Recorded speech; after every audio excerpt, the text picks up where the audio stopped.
Hello, എൻ്റെ പേര് Jyothis Joseph. ഞാനിവിടെ ജർമ്മനിയിൽ 7 വർഷമായിട്ട് നേഴ്സായിട്ട് ജോലി ചെയ്യുകയാണ്. ഞാനിവിടെ ഹാംബുർഗിലെ ഒരു ഹോസ്പിറ്റലാണ് ജോലി ചെയ്യുന്നത്.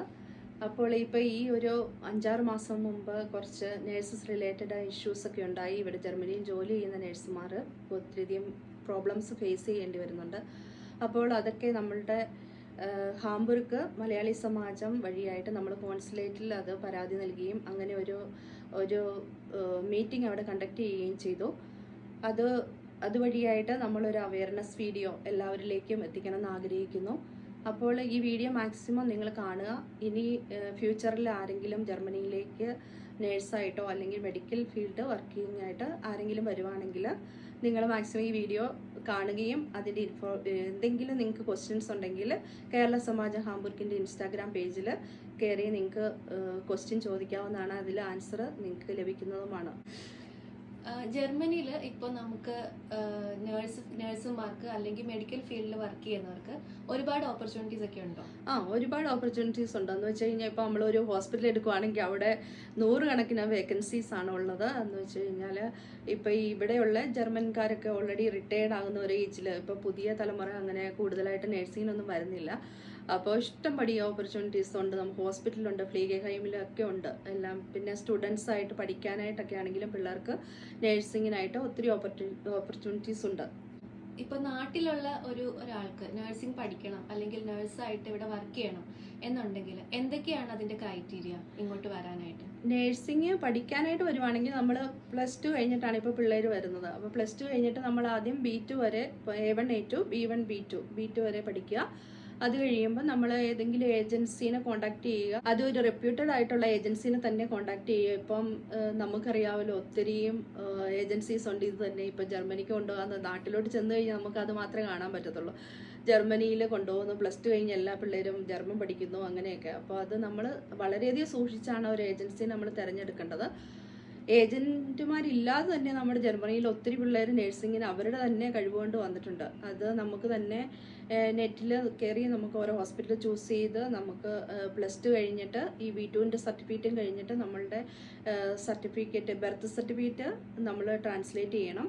എന്നിട്ട് നമ്മൾ ഈ B2ൻ്റെ സർട്ടിഫിക്കറ്റും +2ൻ്റെ സർട്ടിഫിക്കറ്റും ട്രാൻസ്ലേറ്റ് ചെയ്തത് ഇത് നമുക്ക് ഡയറക്റ്റ് അപ്ലൈ ചെയ്തിട്ട് കയറി വരുന്ന ഇഷ്ടംപോലെ കുട്ടികളുണ്ട്. അങ്ങനെയും നമുക്ക് വരാം. അതിനാകുമ്പോൾ നമുക്ക് പൈസ മുടക്കൊന്നുമില്ല. തന്നെ നമ്മൾ B2 വരെ ഏതെങ്കിലും നല്ലൊരു സ്ഥലത്ത് പോയി പഠിക്കുക. അത് കഴിയുമ്പോൾ അപ്ലൈ ചെയ്യുക. ഇപ്പോൾ നമ്മുടെ നാട്ടിൽ നിന്ന് ഒരുപാട് കുട്ടികൾ നഴ്സിംഗ് ഹൗസ് ബിൽഡിംഗ് പഠിക്കാനായിട്ട് ജർമ്മനിയിലേക്ക് വരുന്നുണ്ട്. അതിൻ്റെ ഒരു മെയിൻ അട്രാക്ഷൻ എന്ന് പറയുന്നത് നമുക്ക് പഠിക്കുന്ന സമയത്ത് തന്നെ നല്ലൊരു എമൗണ്ട് സ്റ്റൈപ്പൻഡ് കിട്ടും എന്നുള്ളതാണ്. അപ്പോൾ അതിൻ്റെ ഡീറ്റെയിൽസ് എന്തൊക്കെയാണ്? എത്ര യൂറോ നമുക്ക് സ്റ്റൈപ്പൻഡ് കിട്ടും? അതിൽ എത്രയാണ് നമ്മുടെ കയ്യിൽ കിട്ടുക? അതിനെക്കുറിച്ചൊരു ഡീറ്റെയിൽസ് ആയിട്ട് ഒന്ന് പറയാമോ? നമുക്ക് പഠിക്കാൻ വേണ്ടി അങ്ങോട്ട് പൈസ ഒന്നും പേ ചെയ്യേണ്ട. നമുക്ക് ഇങ്ങോട്ട് ഏകദേശം ഒരു 1250 തൊട്ട് എനിക്ക് തോന്നുന്നത് പല സ്ഥലത്തും പല പൈസയാണ് കിട്ടുന്നത്, നമുക്ക് സ്റ്റൈഫൻഡ് ആയിട്ട് കിട്ടുന്നത്. അത് ചില സ്ഥലത്ത് 1250, ചില സ്ഥലത്ത് 1350 അങ്ങനെയൊക്കെ കിട്ടുന്നുണ്ട്.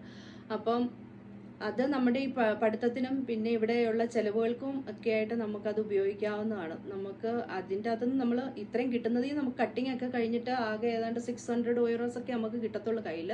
അത് നമുക്ക് ചിലവും കഴിഞ്ഞിട്ട് പിന്നെ വേണമെങ്കിൽ വല്ല 10,000 അങ്ങനെയൊക്കെയുള്ളൂ മിച്ചം വെക്കാൻ പറ്റത്തുള്ളൂ. അപ്പം നാട്ടിലുള്ള എല്ലാവർക്കും ഇപ്പോൾ വളരെ വലിയൊരു തെറ്റിദ്ധാരണ ഉണ്ട്. പിള്ളേർക്കൊക്കെ ഇഷ്ടംപോലെ സമ്പാദിക്കാം, ഈ പഠിക്കുന്ന സമയത്ത് 19,000 രൂപ വീട്ടിലോട്ട് അയക്കാം എന്നൊക്കെ പറഞ്ഞ് ഒത്തിരി പേര് പറയുന്നുണ്ട്. പക്ഷെ അത് ഒരിക്കലും ശരിയല്ല. നമ്മുടെ ഒത്തിരി പിള്ളേർ ഇവിടെ പഠിക്കുന്നുണ്ട്. പക്ഷെ അവർക്കൊന്നും ഇപ്പോഴത്തെ ഇവിടെ ജർമ്മനിയിലെ ഈ യുദ്ധത്തിൻ്റെ സമയമൊക്കെ ആയതുകൊണ്ട് യുക്രൈൻ്റെ യുദ്ധം വന്നതിന് ശേഷം ഒത്തിരിയധികം ചിലവുകൾ നമുക്ക് ഇപ്പോൾ കൂടി വരുന്ന സമയത്ത് നമുക്ക് അത്രയൊന്നും സേവ് ചെയ്യാൻ പറ്റത്തില്ല. വല്ല 10,000-10,000 രൂപ നമുക്ക് മാറ്റി വെക്കാൻ പറ്റും. അതവർ സേവ് ചെയ്ത് വെച്ച് കഴിഞ്ഞാൽ ചിലപ്പോൾ ഒരു വർഷം കഴിഞ്ഞ് വീട്ടിൽ പോകാനുള്ളൊരു ഫ്ലൈറ്റ് ടിക്കറ്റിന്റെ കോസ്റ്റ് ആയിട്ട് എടുക്കാനേ പറ്റത്തുള്ളൂ. അത്രയ്ക്ക്. ഈ ഹൗസ് ബിൽഡിംഗ് ചെയ്യുന്ന സമയത്ത് നമുക്ക് സ്റ്റൈപ്പൻഡ് കിട്ടുമെന്ന് പറഞ്ഞു. അപ്പോൾ അതിന് ഒപ്പം തന്നെ ഈ സ്റ്റൈപ്പൻഡ് കിട്ടുന്നത് നമ്മുടെ ചെലവിന്, നമുക്ക് ഡേ ടു ഡേ ചെലവിനുള്ള കാര്യങ്ങളാണ് കിട്ടുക എന്നാണ് പറഞ്ഞത് ഇപ്പോൾ. പക്ഷേ അങ്ങനെയാണെങ്കിൽ നമുക്ക് ഒരുപാട് പേരുടെ ക്വസ്റ്റ്യൻ ആണ്, നമ്മൾ പുറത്തു പോയിട്ട് വേറെ പാർട്ട് ടൈം ജോബൊക്കെ ചെയ്തിട്ട് നമുക്ക് കുറച്ചുകൂടെ പൈസ ചിലവാക്കാൻ പറ്റില്ല എന്നുള്ളത്. അപ്പോൾ ഈ ഹൗസ് ബിൽഡിങ്ങിനൊപ്പം തന്നെ നമുക്കൊരു വേറൊരു പാർട്ട് ടൈം ചെയ്യുക എന്നുള്ളത് നല്ലൊരു ഓപ്ഷനാണോ? അതൊരു ഓപ്ഷനാണോ ശരിക്കും? പാർട്ട് ടൈം പാർട്ട് ടൈം ചെയ്യാനായിട്ട് നമുക്ക് സമയം കിട്ടത്തില്ല. പഠിക്കുന്ന പിള്ളേരാകുമ്പോൾ ആകെ നമ്മൾ വീക്കിലി 5 days ആണ് വർക്ക് ചെയ്യുന്നത്. 2 days നമുക്ക് ഓഫുണ്ട്. അപ്പോൾ അത് ശനി ഞായറും ആയിരിക്കും, അല്ലെങ്കിൽ ഇട ദിവസം ഏതെങ്കിലും ആയിരിക്കും. ആ സമയത്ത് നമുക്ക് ഒത്തിരിയും നമ്മുടെ സെൽഫായിട്ടുള്ള കാര്യങ്ങളൊക്കെ നോക്കണം. വാഷ് ചെയ്യാൻ കാണും, അല്ലെങ്കിൽ കുക്ക് ചെയ്യാൻ കാണും, അല്ലെങ്കിൽ നമുക്ക് ഒത്തിരി പഠിക്കാനുണ്ട്. അപ്പോൾ അങ്ങനെയുള്ള കാര്യങ്ങൾക്കൊക്കെ ആയിട്ട് ഈ സമയം നമുക്ക് എന്തായാലും വേണം, പഠിക്കണമല്ലോ. നമ്മൾ ഒരു നഴ്സിംഗ് പഠിക്കും, ഇപ്പോൾ നാട്ടിലൊക്കെ ആണെങ്കിൽ നഴ്സിംഗ് പഠിക്കുമ്പോൾ ഒത്തിരി പഠിക്കാനുണ്ട്. അപ്പോൾ അതെന്ന് പറഞ്ഞ പോലെ നമ്മൾ വേറൊരു രാജ്യത്ത് വന്ന് കംപ്ലീറ്റ് നമ്മൾ ജർമ്മനിലാണ് പഠിക്കുന്നത്. അപ്പം അതിൻ്റെ ഒരു B2 കഴിഞ്ഞിട്ട് നമുക്ക് ഇവിടെ വന്നു കഴിയുമ്പോൾ പിള്ളേർക്ക് ഭയങ്കര പാടാണ്. ഇത് ഫ്ലീഗ് നമ്മുടെ വേർഡ്സുകളും കാര്യങ്ങളും ഒക്കെ പഠിക്കാനായിട്ട് ഭയങ്കര പാടാണ്. അപ്പോൾ അതിന് നല്ലൊരു ടൈം നമ്മൾ അതിനുവേണ്ടി തന്നെ മാറ്റി വെക്കണം. പിന്നെ നമുക്ക് നാട്ടിൽ പഠിക്കണമെങ്കിൽ നമ്മൾ അങ്ങോട്ട് പൈസ കൊടുക്കണം. ഇവിടെ പഠിക്കണമെങ്കിൽ നമുക്ക് പൈസ മുടക്കൊന്നുമില്ലാതെ പിള്ളേരുടെ കാര്യങ്ങൾ ഈ 3 വർഷം എല്ലാം നല്ലതായിട്ട് നടന്നു പോകും. അല്ലാതെ പാർട്ട് ടൈം ചെയ്യുന്നതിനോടുകൂടി അങ്ങനെ പറയുന്നത് എനിക്ക് പറയാൻ പറ്റത്തില്ല. എന്ന് വെച്ച് കഴിഞ്ഞാൽ അത് ഭയങ്കര പാടായിരിക്കും പിള്ളേർ. നമ്മളിപ്പോ പറഞ്ഞത് എങ്ങനെ ഇവിടെ നഴ്സിംഗ് പഠിക്കാം, എങ്ങനെ വന്നിട്ട് നഴ്സിംഗ് കോഴ്സ് ചെയ്യാം. പക്ഷെ നാട്ടിലിപ്പോ നഴ്സിംഗ് കംപ്ലീറ്റ് ചെയ്തപ്പോ BSc നഴ്സിംഗോ ജനറൽ നഴ്സിംഗോ ഒക്കെ കംപ്ലീറ്റ് ചെയ്ത ആൾക്കാരുണ്ടാവുമല്ലോ, അവർക്ക് ഇങ്ങോട്ട് വരാനുള്ള പ്രൊസീജിയേഴ്സ് എന്തൊക്കെയാണ്? അവർക്കും ഈ സെയിം തന്നെയാണ്. അവർ A1 A2 B1 B2 കഴിഞ്ഞിട്ടാണ് നമ്മൾ പ്രോസസ്സിങ് ചെയ്യേണ്ടത്. അത് മെയിനായിട്ട് പറയുന്നത് നമ്മൾ എപ്പോഴും ഏജന്റുമാർ അത് നമ്മൾ ശ്രദ്ധിച്ച് നമ്മളൊരു ഏജൻസീനെ തിരഞ്ഞെടുക്കുക. നമ്മളുടെ പഠിത്തത്തിനായാലും ഇപ്പം ഓഫറുകളാണ്. ഇപ്പം 4 lakh അല്ലെ 5 lakh കൊടുത്തു കഴിഞ്ഞാൽ നമ്മളെ B2 വരെ പഠിപ്പിച്ചിട്ട് പിന്നെ നമ്മൾക്ക് പ്രോസസ്സിങ് എല്ലാം ചെയ്യാമെന്നും പറഞ്ഞുകൊണ്ട് അങ്ങനെയുള്ള കുറേ കബളിപ്പിക്കപ്പെട്ട കുറേ പേരുണ്ട്. അപ്പോൾ അത് നമ്മൾ ഭയങ്കരമായിട്ട് ശ്രദ്ധിക്കുക. നമ്മൾ നല്ലൊരു ഇൻസ്റ്റിറ്റ്യൂട്ടിൽ പോയിട്ട് B2 വരെ നമ്മൾ നല്ലതുപോലെ പഠിപ്പിക്കുക. അതുപോലെ തന്നെ ഈ ഡ്യൂപ്ലിക്കേറ്റ് സർട്ടിഫിക്കറ്റുകൾ ഇപ്പോൾ കുറേ പേര് നമ്മൾ എംബസിയിലൊക്കെ പിടിച്ച കഥകളൊക്കെ നമ്മൾ കുറേ പേര് കേട്ടു. അപ്പം നിങ്ങളെ എത്രയാ ഈ സർട്ടിഫിക്കറ്റ് സ്വർണ്ണപാത്രത്തിൽ കൊണ്ട് തരാമെന്ന് പറഞ്ഞാൽ പോലും നിങ്ങൾ ഫേക്ക് ആയിട്ടുള്ള സർട്ടിഫിക്കറ്റുമായിട്ട് ഒരിക്കലും ജർമ്മനി വരരുത്. അത് നിങ്ങൾ പിടിച്ചു കഴിഞ്ഞാൽ നിങ്ങൾക്ക് ജീവിതകാലം മുഴുവൻ ബാൻ ചെയ്യും. നിങ്ങളുടെ നഴ്സിംഗ് പ്രൊഫഷനെ അത് ബാധിക്കും. അതുകൊണ്ട് നിങ്ങൾ ഒരിക്കലും നമ്മളത് ഭയങ്കര കെയർ ആയിട്ടിരിക്കും. കുറേ പേരെയൊക്കെ പിടിച്ചു ഫേക്ക് ആയിട്ടുള്ള സർട്ടിഫിക്കറ്റ് നാട്ടിൽ നിന്ന് ഉണ്ടാക്കി കൊടുത്ത് വന്ന്. അതുകൊണ്ട് അത് ഒരിക്കലും ചെയ്യാതിരിക്കുക. നമ്മൾ പഠിച്ചില്ലെങ്കിൽ നമുക്കറിയാം B2 കഴിഞ്ഞിട്ടും നമ്മളിവിടെ വന്നു കഴിയുമ്പോൾ നമുക്ക് ഭയങ്കര പാടാണ്. നമുക്ക് സംസാരിക്കാൻ അറിയത്തില്ല, എഴുതാനും ഒക്കെ ബുദ്ധിമുട്ടാണ്. നമ്മൾ അവിടെ പഠിക്കുന്ന കാര്യങ്ങളെ അല്ല ഇവിടെ വന്നു കഴിയുമ്പോൾ. ആക്ച്വലി നമുക്ക് ഈ B2ൻ്റെ കോഴ്സ് കഴിഞ്ഞിട്ട് ഒരു B2 ഫ്ലീഗയുടെ കോഴ്സ് കൂടെ ചെയ്തിട്ട് വരുവാണെങ്കിൽ നമുക്ക് ഒത്തിരി അധികം എളുപ്പമുണ്ടാവും ഇത് ചെയ്യാനും. അത് തന്നെയല്ല, അത് ഇവിടെ വന്നു കഴിയുമ്പോൾ നമ്മൾ എക്സാം എഴുതണം. എക്സാം ഇപ്പം മസ്റ്റാണ്. ആദ്യം ഞങ്ങൾ വന്ന ആ സമയത്ത് എക്സാം വേണ്ടായിരുന്നു, നമുക്ക് ഡയറക്റ്റ് അനർക്കനം കിട്ടുന്നുണ്ടായിരുന്നു. പക്ഷെ ഇപ്പം വരുന്ന പിള്ളേർക്ക് എല്ലാവർക്കും ഈ എക്സാം എഴുതണം. അത് 2 ടൈപ്പിലുള്ള എക്സാം ഉണ്ട്, ആൻപാസിങ്ങും പിന്നെ പ്രൂഫും കെൻഡൻസി എന്ന് പറഞ്ഞുകൊണ്ട് അങ്ങനെ 2 എക്സാം ഉണ്ട്. അതിൽ എനിക്ക് തോന്നുന്നത് ആൻപാസിങ് ആണ് എളുപ്പം.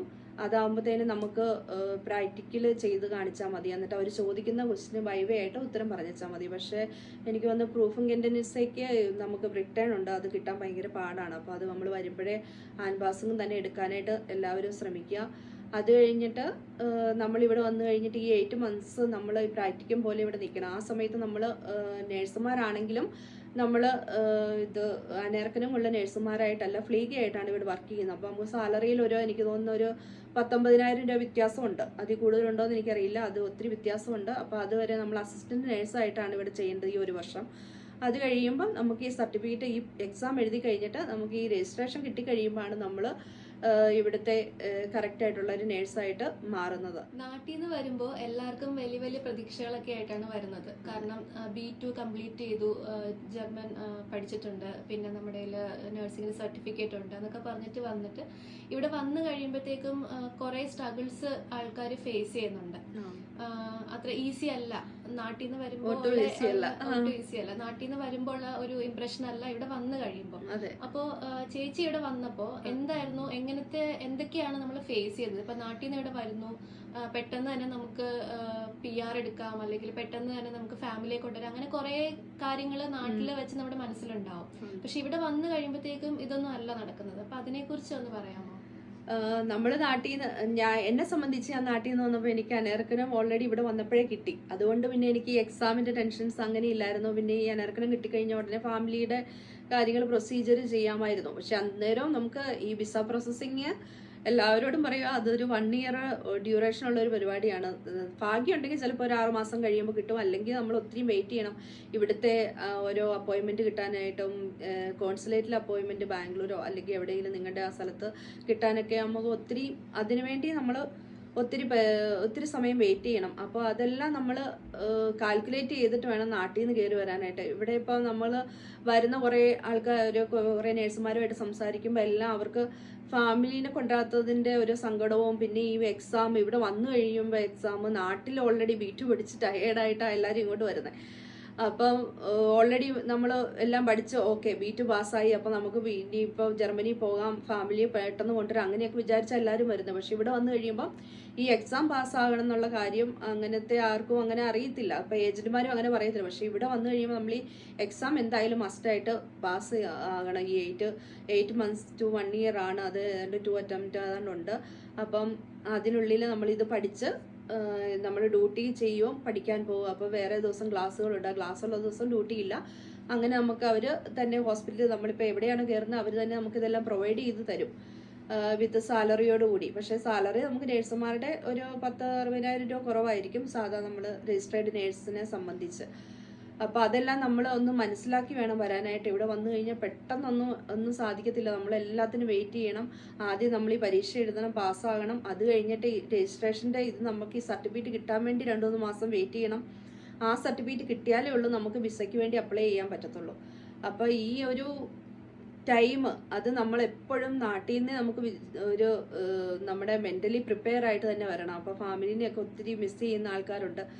അപ്പോൾ എല്ലാവരും പിള്ളേരൊക്കെ ആണെങ്കിലും നമ്മൾ ജർമ്മനിക്ക് വന്നാൽ എന്നെ കൊണ്ടുവരാത്തതെന്ന് പറഞ്ഞാൽ അങ്ങനെയൊക്കെ ഒത്തിരി മെൻ്റലി നമുക്ക് ഒത്തിരി ടെൻഷനുള്ള സമയങ്ങളാണ്. അപ്പോൾ ഈ പഠിക്കുകയും ഇതുമെല്ലാം ഒത്തിരി പേർക്ക് ഡിപ്രഷനും കാര്യങ്ങളും ഒക്കെ ഇവിടെ വന്നിട്ട് എന്ന് വെച്ചാൽ പുതിയൊരു നമ്മൾ കൾച്ചറിലോട്ടാണ് വരുന്നത്, പുതിയൊരു ക്ലൈമറ്റിലോട്ടാണ് വരുന്നത്. അപ്പം എല്ലാം കൂടെ അഡ്ജസ്റ്റ് ആകാനായിട്ട് നമുക്ക് എന്നായാലും കുറേ സമയം എടുക്കും. അതുകൊണ്ട് അതെല്ലാം നമ്മൾ ശരിക്കും മനസ്സിലാക്കി നാട്ടിൽ നിന്ന് തന്നെ പ്രിപ്പയർ ആയിട്ട് വരിക. നാട്ടിൽ നിന്ന് തന്നെ മാക്സിമം B2ൻ്റെ എക്സാം കഴിഞ്ഞിട്ട് നമ്മൾ വെറുതെ ഇരിക്കുന്ന സമയത്ത് ഞാൻ B2 പാസ്സായല്ലോ എന്നോർത്ത് നമ്മൾ ഇരിക്കാതെ B2 ഫ്ലീഗ് എന്നും പറഞ്ഞുകൊണ്ടുള്ള അടുത്ത ബുക്കുകളുണ്ട്. നമുക്ക് ഗൂഗിളിലൊക്കെ നോക്കി അറിയാം, ഡൗൺലോഡ് ചെയ്തെടുക്കാം. അപ്പോൾ ഓരോരോ വേർഡ്സുകളൊക്കെ പഠിക്കുക. അപ്പോൾ അതുമായിട്ട് കോൺടാക്ട് ചെയ്തിട്ട് തന്നെ ഇരിക്കുക. ഓരോ ഡയഗ്നോസിസ് ഒക്കെ എടുത്തിട്ട് നമ്മൾ ജർമ്മനിലോട്ട് അത് എങ്ങനെ ഇംഗ്ലീഷിൽ അങ്ങനെ ട്രാൻസ്ലേറ്റ് ചെയ്തൊക്കെ പഠിച്ച് നമ്മളിവിടെ വരുമ്പോൾ ആണെങ്കിൽ നമുക്ക് കുറച്ചുകൂടെയൊക്കെ ഒരു നല്ലൊരു ഈസി ആയിരിക്കും എന്ന് എനിക്ക് തോന്നുന്നത്. അതുകൊണ്ട് അത് എല്ലാവരും ഒന്ന് പ്രിപ്പയർ ആയിട്ട് വരിക. അപ്പൊ നാട്ടിൽ നിന്ന് ഡയറക്റ്റ് നമ്മൾ വരുമ്പോൾ നമുക്ക് അനർക്കനൊന്നും ഇല്ലാതെ രജിസ്റ്റേർഡ് നഴ്സായിട്ട് വർക്ക് ചെയ്യാൻ പറ്റില്ല. അപ്പോൾ ഒരു എക്സാമിന്റെ കാര്യം പറഞ്ഞല്ലോ, ഈ എക്സാം ഇല്ലാതെ നമുക്ക് ഡയറക്റ്റ് ആയിട്ട് ഇവിടെ രജിസ്റ്റേർഡ് നഴ്സായിട്ട് വർക്ക് ചെയ്യാൻ എന്തെങ്കിലും ഓപ്ഷൻ ഉണ്ടോ? എക്സാം എങ്ങനെയാണ്, അത് ഭയങ്കര ടഫാണോ? അതിനെ കുറിച്ചൊന്ന് പറയാമോ? ഇവിടെ എക്സാം ഇല്ലാതെ വർക്ക് ചെയ്യാനായിട്ട് കുറേ പേര് ഇപ്പോൾ ഏജന്റുമാർ ഇപ്പോൾ കൊണ്ടുവരുന്നുണ്ട്. മീൻസ് ഡയറക്റ്റ് ഇവിടെ വന്നിട്ട് പഠിപ്പിക്കാമെന്നുള്ള രീതിയിൽ വരുന്നുണ്ട്. പക്ഷെ അത് കുറേ പേരൊക്കെ പറയുന്നത് കേട്ടോ, വന്നിട്ട് അവർക്ക് എക്സാമിന് ഡേറ്റ് കിട്ടുന്നില്ല, പിന്നെ പഠിക്കാൻ പാട്. ഇവിടെ നാട്ടിൽ പഠിക്കുന്നതിലും എനിക്ക് തോന്നുന്നു ഡബിൾ പാടാന്ന് തോന്നുന്നു ഇവിടെ പഠിക്കാനായിട്ട്. ഇവിടെ കുറച്ചുകൂടെ നമ്മൾ കൂടുതലായിട്ട് പഠിക്കണം. എന്ന് വെച്ചാൽ നാട്ടിൽ ഇച്ചിരി കൂടെ ഈസിയാണ് പഠിക്കാനായിട്ട്. അപ്പം മാക്സിമം വരുന്നവരെല്ലാം B2 പാസ്സായിട്ട് വരുന്നത് തന്നെയാണ് നല്ലത്. B2 പാസ്സായി കഴിഞ്ഞിട്ട് ഈ എക്സാം ഇവിടെ വന്നിട്ട് ഈ അനർക്കനും അത് ഓൾറെഡി എനിക്ക് തോന്നുന്നത് ഒരു 7 വർഷം മുമ്പ് ഇല്ലായിരുന്നു, നമുക്ക് ഡയറക്റ്റ് ഇത് കിട്ടുന്നുണ്ട്. പിന്നെ ഇടയ്ക്ക് ഇങ്ങനെ കുറച്ച് പേർക്ക് ഇപ്പം ഫോറിൻ എക്സ്പീരിയൻസോ അങ്ങനെ കാര്യങ്ങളൊക്കെ ഉള്ളവർക്ക് ഈ നമ്മളുടെ ഓരോ ടൈം ഉണ്ടല്ലോ, സ്റ്റഡി ടൈമുകളൊക്കെ കൂടുതലുണ്ടെങ്കിൽ നമുക്ക് ഡയറക്റ്റ് ചിലപ്പോൾ ഭാഗ്യം കൊണ്ട് ബൈ ലക്കിലി കിട്ടും. അപ്പോൾ അങ്ങനെ കിട്ടുന്നവർക്കേ ഉള്ളൂ. അല്ലാത്ത എല്ലാവരും തന്നെ ഇപ്പോൾ വന്നിരിക്കുന്ന ഹാംബർഗിൽ വന്നിരിക്കുന്നത് നമ്മൾക്കറിയാമല്ലോ. കുറേ എനിക്ക് തോന്നുന്നത് ഇപ്പോൾ ഈ ഒരു 1-2 വർഷം കൊണ്ട് തന്നെ എനിക്ക് ഒന്ന് 100 മീൻസ് 200 അടുത്ത് നഴ്സുമാർ ഇപ്പോൾ അവിടെ എല്ലാവരും ഉണ്ട് ഹാംബർഗിൽ തന്നെ. അപ്പോൾ എല്ലാവരും തന്നെ പരീക്ഷ മീൻസ് എഴുതി ഇങ്ങനെ ഓരോ 1 ഇയർ ഇതൊക്കെ എടുത്ത് അങ്ങനെ ഫാമിലീനെ കൊണ്ടുവന്നതാണ്. അപ്പം നാട്ടിൽ നിന്ന് ഒരു കാരണവശാലും നിങ്ങൾ പഠിക്കാതെ വരരുതെന്നാണ്. എന്ന് വെച്ച് കഴിഞ്ഞാൽ ഇവിടെ നമ്മൾ വേറൊരു ഭാഷയാണ്, നമ്മൾ പേഷ്യനോട് സംസാരിക്കുന്നത് ജർമ്മനാണ് എല്ലാം. അപ്പോൾ അതുകൊണ്ട് എന്തായാലും മസ്റ്റായിട്ട് നിങ്ങൾ അവിടുന്ന് തന്നെ B2 എടുത്തിട്ട് വരുന്നത് തന്നെയാണ് നല്ലത്. നമ്മൾ ഈ അനർക്കേനോങ് എക്സാമിന്റെ കാര്യം പറഞ്ഞല്ലോ, അത് 2 തവണയാണ് നമുക്ക് അറ്റംപ്റ്റ് ചെയ്യാൻ പറ്റുക എന്ന് പറഞ്ഞു. 2 തവണ അറ്റംപ്റ്റ് ചെയ്തിട്ടും കിട്ടിയില്ല എന്നുണ്ടെങ്കിൽ എന്താണ് അതിന്റെ പ്രൊസീജിയേഴ്സ്? കിട്ടിയില്ലെങ്കിൽ സാധാരണ നമുക്ക് കിട്ടാറുണ്ട്, സെക്കൻഡ് അറ്റംപ്റ്റിലൊക്കെ എല്ലാവർക്കും തന്നെ കിട്ടാറുണ്ട്, അത്രയ്ക്കും ഇതില്ലാത്തവർക്കേ ഉള്ളൂ. അത് നമ്മൾ ഇവർ പറയുന്നത് ഇങ്ങനെ അൺഒഫീഷ്യലായിട്ട് കേട്ടതാണ്. നമ്മളിപ്പോൾ ഒരു ഹാംബർഗ് എന്ന് പറയുന്ന സ്റ്റേറ്റിലാണെങ്കിൽ നമ്മളിപ്പോൾ 2 പ്രാവശ്യം അറ്റൻഡ് ചെയ്തിട്ട് കിട്ടിയില്ലെങ്കിൽ നമുക്ക് വേറൊരു സ്റ്റേറ്റിലേക്ക് മാറിയിട്ട് അറ്റൻഡ് ചെയ്യാനുള്ള ചാൻസസ് ഉണ്ടെന്ന് പറയുന്നു. അപ്പോൾ അങ്ങനെ വേണമെങ്കിൽ ചെയ്യാം, അല്ലെങ്കിൽ നമ്മൾ ഫ്ലീഗി തന്നെ കണ്ടിന്യൂ ചെയ്യേണ്ട വരും നമ്മളിവിടെ. അത് ഞാൻ പറഞ്ഞില്ലേ, ഇത്രയും സാലറി ഡിഫറൻസ് ഉണ്ട്, അസിസ്റ്റന്റ് നേഴ്സായിട്ട് തന്നെ നമ്മൾ കണ്ടിന്യൂ ചെയ്യേണ്ടി വരും. അതുകൊണ്ട് എല്ലാവരും ഹാർഡ് വർക്ക് ചെയ്ത് ജയിക്കും, എല്ലാവരും തന്നെ ജയിക്കാറുണ്ട്. അത്രയ്ക്കും പാടൊന്നുമല്ല. ഈ പറയുന്ന പോലെ ആൻപാസും ഇച്ചിരി എളുപ്പമാണ്, മീൻസ് മറ്റേ അതുകൊണ്ട് ഇത് കിട്ടുന്നത് നമ്മൾ സെലക്ട് ചെയ്ത് എടുക്കുക എന്നുള്ള ഒരു ഇത് ആണ്. ആൻപാസും കിട്ടിയാൽ എളുപ്പമാണ് 2 അറ്റംപ്റ്റിൽ തന്നെ. അത് നമ്മൾ എഴുതണ്ടല്ലോ, നമുക്ക് ഇത് ചോദ്യങ്ങൾ അവർ ചോദിക്കും, ഒരു പേഷ്യൻറ്റിനെ തരും, എന്നിട്ട് അതിൻ്റെ കാര്യങ്ങളൊക്കെ നമ്മൾ ഡയഗ്നോസ് കാര്യങ്ങൾ ഇതൊക്കെ ചെയ്ത് കാണിക്കുക, പ്രാക്ടിക്കൽ ചെയ്യുക, വൈവ. അപ്പം അത് പഠിക്കാനില്ലെന്നല്ല, ക്ലാസ്സിൽ പോകണം, പഠിക്കണം, കുറച്ച് കഷ്ടപ്പാടാണ്. അപ്പോൾ ഈ അനർക്കനോ എക്സാം എഴുതാനായിട്ട് നമുക്ക് 8 months to 1 yearന്റെ ഒരു ടൈം പീരീഡ് ഉണ്ട്. ഈ സമയത്ത് നമുക്ക് ഫാമിലിനെ കൊണ്ടുവരാന്നുള്ളത് ടോട്ടലി ഇമ്പോസിബിൾ ഇല്ല, അത് ഇമ്പോസിബിൾ ആണ്. ഇങ്ങനെ ഈ എക്സാം എഴുതണം എന്ന് പറയുന്നവരാണെങ്കിൽ നമുക്ക് ആ ഫാമിലിനെ കൊണ്ടുവരുന്ന കാര്യം പറയാതിരിക്കുകയാണ് നല്ലത്. മീൻസ് അത് നമുക്ക് ഈ അനർക്കനം ഉണ്ടെങ്കിലുള്ള രജിസ്ട്രേഡ് നേഴ്സായിട്ടുള്ള സർട്ടിഫിക്കറ്റ് ഉണ്ടെങ്കിൽ മാത്രമേ ഉള്ളൂ നമുക്ക് ഫാമിലി വിസ നമുക്ക് കിട്ടത്തുള്ളൂ. അതുകൊണ്ട് ഇത് നമുക്ക് കൊണ്ടുവരാൻ ഒരിക്കലും ഫാമിലിനെ കൊണ്ടുവരാൻ പറ്റത്തില്ല. പിന്നെ ഇൻ കേസ് കൊണ്ടുവരാൻ പറ്റിയാൽ തന്നെ കൊണ്ടുവരരുതെന്ന് ഞാൻ പറയത്തുള്ളൂ. എന്താ വെച്ച് കഴിഞ്ഞാൽ നമുക്ക് ഫാമിലി കൂടെ വന്നു കഴിഞ്ഞാൽ പിന്നെ ഈ പഠിക്കാനുള്ള ടൈം, ചിലപ്പോൾ പിള്ളേരും ഒക്കെ ഉള്ളവരൊക്കെ ഉണ്ടല്ലോ, അപ്പോൾ നമുക്ക് ഇത് ഒത്തിരി പഠിക്കാനുണ്ട്. അപ്പോൾ നമ്മുടെ ഡ്യൂട്ടി കഴിഞ്ഞിട്ട് വേണം നമ്മളിത് പഠിക്കാനായിട്ട്. അപ്പം നമ്മളിത് കഴിഞ്ഞിട്ടാണ് ഫാമിലീനെ കൊണ്ടുവരാൻ പറ്റുന്നത്. അത് കഴിഞ്ഞിട്ട് കൊണ്ടുവരാവുള്ളൂ എന്നാണ് എനിക്ക് പറയാനുള്ളത്. ഇപ്പോൾ നമ്മൾ 2 തവണ നമ്മൾ അനർക്കനും എക്സാം എഴുതി നമ്മൾ പാസ്സായില്ല എന്നുണ്ടെങ്കിൽ നമുക്ക് ഫ്ലീഗ് നേഴ്സായിട്ട് കണ്ടിന്യൂ ചെയ്യാനുള്ള ഓപ്ഷൻ ഉണ്ട്. ഈ സമയത്തും നമുക്ക് ഫാമിലിനെ കൊണ്ടുവരാൻ പറ്റില്ല എന്നാണോ? ഫ്ലീഗ് ആയിട്ട് ആക്ച്വലി നിന്ന് കഴിയുമ്പോഴത്തേനും അങ്ങനെ കൊണ്ടുവരാനുള്ള ഒരു ഓപ്ഷൻ ഇല്ല. പക്ഷെ ചിലപ്പോൾ എനിക്ക് തോന്നുന്നത് 5 years 6 year ഒക്കെ ആകുമ്പോഴത്തേനും നമുക്ക് പിന്നെ ഇവിടുത്തെ വല്ല വിസ നമുക്ക് കിട്ടുവാണെങ്കിൽ നമ്മൾ PR അപ്ലൈ ചെയ്യാവില്ല. ഇപ്പോൾ 6 years കഴിയുമ്പോൾ നമുക്ക് അപ്ലൈ ചെയ്യാവുന്ന പുതിയ റൂൾസും വന്നിട്ടുണ്ട്. അപ്പോൾ അങ്ങനെ ഒരു ഫ്രീ വിസയിലോട്ടൊക്കെ മാറുവാണെങ്കിൽ നമുക്ക്, എനിക്ക് തോന്നുന്നത് ഈസി ആയിരിക്കും. പിന്നെ ഇത് നമ്മുടെ പെർമനന്റ് റെസിഡൻസിന്റെ കാര്യം പറഞ്ഞപ്പോൾ അതിന് റിലേറ്റഡ് ആയിട്ട് ഒരുപാട് പേർക്ക് ഉള്ള ഒരു ഇതാണ്. അതായത് നമ്മളിപ്പോൾ ഇവിടെ വന്നു കഴിഞ്ഞാൽ നമുക്ക് പെട്ടെന്ന് തന്നെ നമുക്ക് PR-ലേക്ക് കൺവേർട്ട് ചെയ്യാം എന്നുള്ളത്. പക്ഷെ അത് അങ്ങനെയല്ല. അയ്യോ, അങ്ങനെയല്ല. നമ്മളിവിടെ വന്നു കഴിഞ്ഞിട്ട് 5 വർഷമെങ്കിലും മിനിമം, 6ാമത്തെ വർഷമാണ് നമുക്കിത് അപ്ലൈ ചെയ്യാനായിട്ട് പറ്റുന്നത് നേഴ്സുമാർക്ക്. സ്പെഷ്യലി നമ്മൾ നേഴ്സുമാരാണല്ലോ.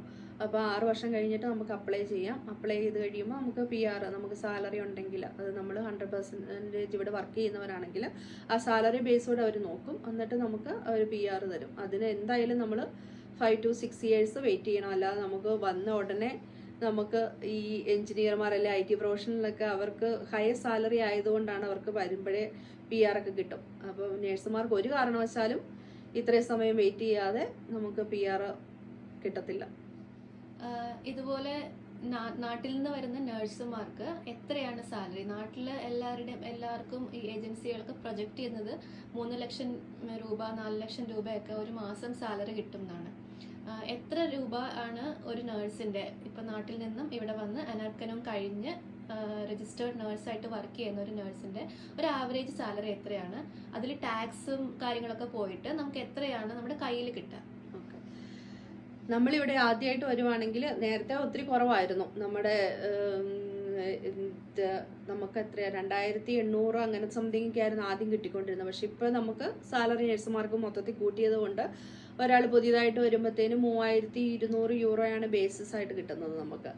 അതിൽ നിന്ന് പക്ഷേ നമ്മളവർക്ക് 3200 യൂറോ ഒരു 3 ലക്ഷം രൂപ അടുത്തൊക്കെ ഉണ്ടല്ലോ, അല്ലെങ്കിൽ ഇത്രയും ഉണ്ടല്ലോ എന്നൊക്കെ വിചാരിക്കും. പക്ഷെ അത് വെറുതെയാണ്. നമ്മൾ ഇതിൽ നിന്ന് കുറേ കട്ടിങ് ഉണ്ട്. ഇവിടെ നമുക്ക് ടാക്സ് തന്നെ പോകുന്നുണ്ട്. ഒരു 400 യൂറോയോളം നമുക്ക് ടാക്സ് എവരി മന്ത് പോകുന്നുണ്ട്. പിന്നെ നമ്മളുടെ എല്ലാവർക്കും അറിയാമല്ലോ, ഇവിടെ വന്നു കഴിയുമ്പോൾ നമുക്ക് ഇൻഷുറൻസ് ഇവർ തന്നെയാണ് പേ ചെയ്യുന്നത്. അപ്പോൾ നമ്മളുടെ സാലറിയിൽ നിന്ന് ഡയറക്റ്റ് ഇൻഷുറൻസുകാരെടുക്കുകയാണ്. അപ്പോൾ അതൊരു 280 യൂറോ തൊട്ട് 300 യൂറോ വെച്ച് അത് കട്ടാവും. പിന്നെ നമുക്കിവിടെ വരുന്നവർക്ക് പെൻഷൻ അലവൻസ് അതെല്ലാ മാസവും നമുക്ക് പെൻഷൻ കട്ടാവും.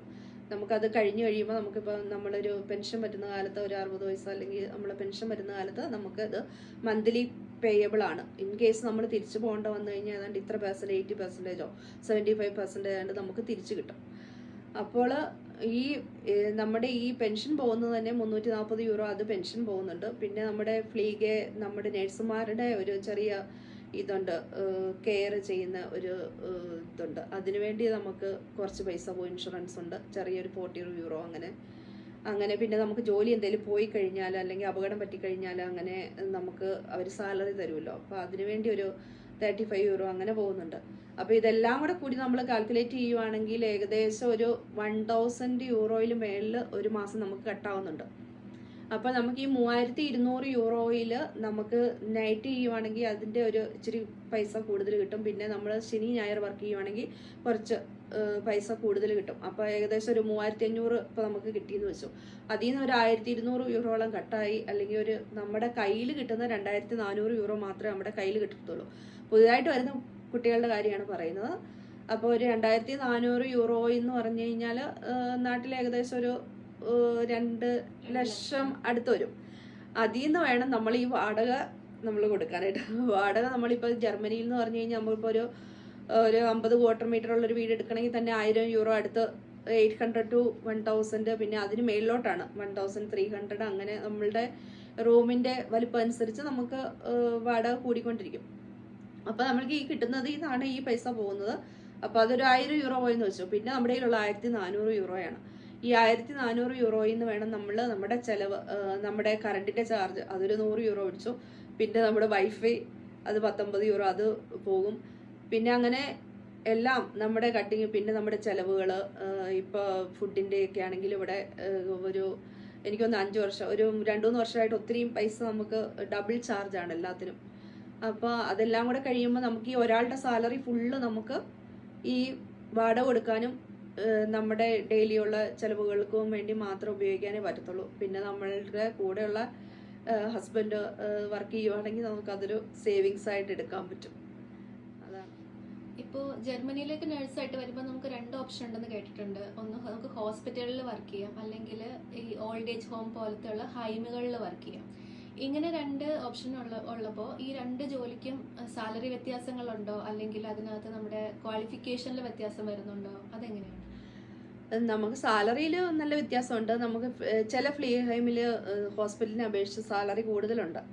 പക്ഷേ ചില മീൻസ് നമ്മൾ ഇവിടെ വന്നു കഴിഞ്ഞ് 3 വർഷം കഴിയുമ്പോഴാണ് ഇവർക്ക് നമ്മൾക്ക് സാലറി കൂട്ടി തരുന്നത്. ഇവിടുത്തെ ഒരു 3 വർഷത്തെ എക്സ്പീരിയൻസ് ആകുമ്പോൾ നമുക്ക് സാലറി കൂട്ടും. അപ്പോൾ ഹോസ്പിറ്റലാകുമ്പോഴത്തേനും 3 ഇയേഴ്സ് കഴിയുമ്പോഴത്തേനും നമ്മുടെ സാലറി ഏകദേശം ഒരുവിധം നല്ലതായിട്ട് കൂടും. പിന്നെ പിന്നെയും 3 ഇയേഴ്സ് കഴിയുമ്പോഴാണ് കൂടുന്നത്.